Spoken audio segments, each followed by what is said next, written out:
হৈছে সোশ্যাল মিডিয়াত এটা বিতৰ্কিত মন্তব্য কৰিছে এগৰাকী যুৱকে অঞ্জল দাস নামৰ এটা ফেসবুক একাউণ্টৰ পৰা মুছলমান মহিলাক লৈ অতি বেয়া মন্তব্য দিছে এই মুহূৰ্তত আমি আপোনালোকক এই খবৰ জনাব বিচাৰিছো মুছলমান মহিলাক লৈ অতি বেয়া মন্তব্য দিছে আৰু এই সন্দৰ্ভত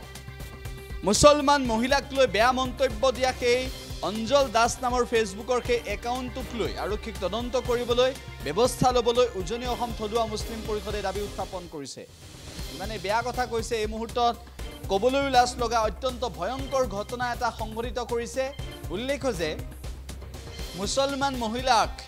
গৰ্ভৱতী কৰি এৰি দিব লাগে এনেকুৱা ধৰণৰ বাক্যৰ ব্যৱহাৰ কৰিছে সেই একাউণ্টৰ পৰা আৰক্ষীয়ে অতি সোনকালে ব্যৱস্থা গ্ৰহণ কৰিব লাগে এনে ধৰণৰ ঘটনাৰ ক্ষেত্ৰত আৰক্ষীয়ে অতি সোনকালে ব্যৱস্থা গ্ৰহণ কৰিব লাগে মুছলমান মহিলাক লৈ যি মন্তব্য কৰিছে মুছলমান মহিলাক লৈ যি বেয়া মন্তব্য কৰিছে ইয়াকে লৈ তীব্ৰ প্ৰতিক্ৰিয়াৰ সৃষ্টি হৈছে শিৱসাগৰ সদৰ থানাত এজাহাৰ দাখিল কৰিছে ইতিমধ্যে মুছলিম জাত উজনি অসম থলুৱা মুছলিম পৰিষদে আৰু লক্ষণীয় বিষয় এইটোৱে যে ফেসবুকত যিটো পোষ্ট দিছে নিকৃষ্ট যি মন্তব্য কৰিছে সেই অঞ্জল দাস নামৰ একাউণ্টৰ ক্ষেত্ৰত ব্যৱস্থা গ্ৰহণ কৰিব লাগে বুলি দাবী উত্থাপন হৈছে সৰ্বত্ৰ মুছলমান মহিলাক লৈ এনে ধৰণৰ বিৰূপ মন্তব্য কৰা এই কাৰ্যৰ বিৰুদ্ধে এতিয়া সকলো গৰজি উঠিছে ৰাজ্যজুৰি ব্যাপক প্ৰতিক্ৰিয়াৰ সৃষ্টি হৈছে এই ঘটনাক লৈ শিৱসাগৰত সংঘটিত হৈছে এই ঘটনা আৰু এনেকুৱা ধৰণৰ ঘটনা সংঘটিত হোৱাৰ পিছত আৰক্ষীয়ে ব্যৱস্থা গ্ৰহণ কৰিব লাগে মুছলিম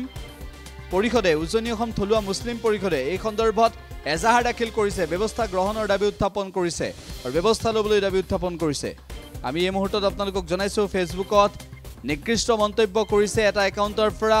মুছলমান মহিলাক কেন্দ্ৰ কৰি এনে ধৰণৰ বিতৰ্কিত মন্তব্য কৰিছে অত্যন্ত নিকৃষ্ট মন্তব্য কৰিছে লাজ লগা ঘটনা সংঘটিত হৈছে আৰু এই ঘটনাক লৈ ব্যাপক প্ৰতিক্ৰিয়া সামাজিক মাধ্যমত আমি দেখা পালো অঞ্জল দাস নামৰ এজন যুৱকে নিজৰ ফেসবুক একাউণ্টৰ পৰা তেওঁ পোষ্ট কৰিছে মুছলমান মহিলাসকলক ধৰ্ষণ কৰি পেলাই তেওঁলোকক গৰ্ভৱতী কৰি এৰি দিব লাগে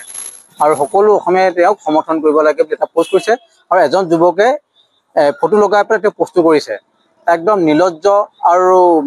মানৱ বিৰোধী ব্যক্তি আমি ক'ব বিচাৰিছোঁ আৰু সবতছে আচৰিত কথা সামাজিক মাধ্যমত কোনোবা কবিতা এটা লিখিলেই চৰকাৰে তেওঁক এৰেষ্ট কৰি লৈ যায় কিন্তু এনেকৈ মহিলাক ধৰ্ষণ কৰি গৰ্ভৱতী কৰা হ'ব বুলি তেওঁ সামাজিক মাধ্যমত সমৰ্থন বিচাৰিছে তেনে এজন ব্যক্তিক গ্ৰেপ্তাৰ কৰিবলৈ এতিয়ালৈকে কাৰো মানে সহমত কেছ চেষ্টা কৰি অসম পুলিচে এতিয়ালৈকে বিচৰা নাই মূল কথা হৈ গ'ল আমাৰ যিখিনি মহিলা আয়োগ আছে তেওঁলোকে মানে সামাজিক মাধ্যমত চকু ৰাখক বেলেগ ক্ষেত্ৰত চকু ৰাখে এজন মহিলাক ধৰ্ষণ কৰি গৰ্ভৱতী কৰি এৰিম বুলি কৈছে এইটো এটা সৰু কথা নহয় এখন দেশত গণতন্ত্ৰ এখন দেশত এনেকুৱা এটা ভাষা যিটো ভাষা মানে অসাংবিধানিকৰ লগতে মানৱ সমাজক লজ্জাজনক কৰা এটা ভাষা প্ৰয়োগ কৰাৰ পিছতো তেওঁলোকে এতিয়া কোনো সহমত গোচৰ ৰুজু নাই সেইকাৰণে আজি আমি শিৱসাগৰ সদৰ থানাত উজনি অসম থলুৱা মুছলিম পৰিষদৰ পৰা আমি এজাহাৰ দাখিল কৰিছোঁ আমি আৰক্ষী প্ৰশাসনক অনুৰোধ জনাইছোঁ যিজন ব্যক্তিয়ে এই পোষ্টটো কৰিছে তেওঁক অনতিপলমে গ্ৰেপ্তাৰ কৰিব লাগে অহাকালি আমি শিৱসাগৰ আৰক্ষী প্ৰশাসন মহিলা আয়োগক স্মাৰকপত্ৰ কৰিম আৰু আমি 3 দিনৰ সময়সীমা বান্ধি দিম IT চেলে কেনেকৈ কি কৰে আমি নাজানো উক্ত ব্যক্তিজনক যদি আইনৰ আঁতৰত আমি গ্ৰেপ্তাৰ কৰিবলৈ কঠোৰ শাস্তি নিবিহে তেতিয়া আমি গণতান্ত্ৰিক আন্দোলন কৰিবলৈ বাধ্য হ'ম আৰু মানুহজন কোৱা আমি গম পোৱা নাই যেহেতু তেওঁৰ যিটো ফেসবুক একাউণ্ট আছে সেইটো IT চেলে আৰক্ষী প্ৰশাসনে কেনেকৈ উলিয়াই পেলাব কিন্তু মূল কথা হৈ গ'ল আজি বেটি বাচাও বেটি পঢ়াও কাৰ্যসূচী আমাৰ চৰকাৰখনে লৈছে সেই বেটি বাচাও বেটি পঢ়াও কাৰ্যসূচী লোৱাৰ পিছতো মহিলাক ধৰ্ষণ কৰি গৰ্ভৱতী এৰিম কৈছে তেওঁ কিমান নিকৃষ্ট মানৰ কিমান সাম্প্ৰদায়িক মনোভাৱ তেওঁলোকৰ মাজত সোমাই আছে সেইকাৰণে স্পষ্ট কথা সহ্যৰ এটা সীমা থাকে সহ্য সীমা যাতে বান মানে অনুৰোধ জনাইছোঁ যাতে কাৰো মানে বানটো যাতে ছিঙি নাযায় সেইকাৰণে অনতিপলমে এনেকুৱা ব্যক্তি যিসকলে এনেকুৱা সামাজিক মাধ্যমত পোষ্ট কৰি পেলাই আমাৰ সাতামপুৰীয়া ঐক্য সম্প্ৰীতি বিনষ্ট কৰিবলৈ সাম্প্ৰদায়িক বাতাবৰণ সৃষ্টি কৰিবলৈ প্ৰয়াস কৰে তেনে ব্যক্তিক কঠোৰকৈ